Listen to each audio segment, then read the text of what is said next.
नमस्कार मैत्रिणींनो, आज पिठलं बनवणार आहे. त्यासाठी कढई ठेवली, जिरे मोहरी टाकून दिलेली आहे तेलामध्ये. चला तर मोठा कांदा चिरून घेतलेला आहे, तो पण टाकून दिलेला आहे. तो छानसे आपण फ्राय करून घेऊया.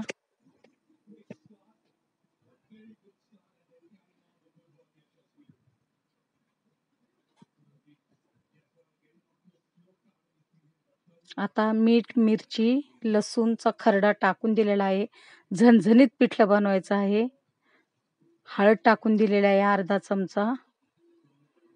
तर हे छानसं आपण परतून घेणार आहोत. हिरव्या मिरचीचं पिठलं एकदम छान लागतं, चविष्ट असतं.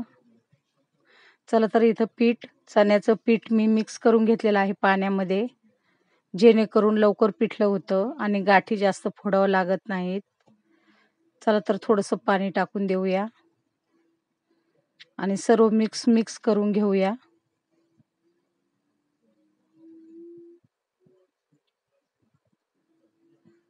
थोडंसं मीठ टाकून देते, कारण खरड्यामध्ये थोडंसं मीठ होतं.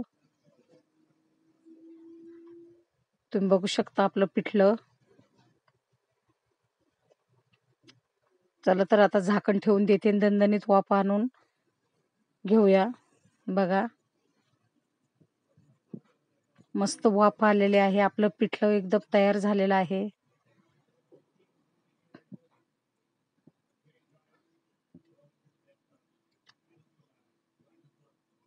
अशा प्रकारे आपलं पिठलं तयार झालेलं आहे.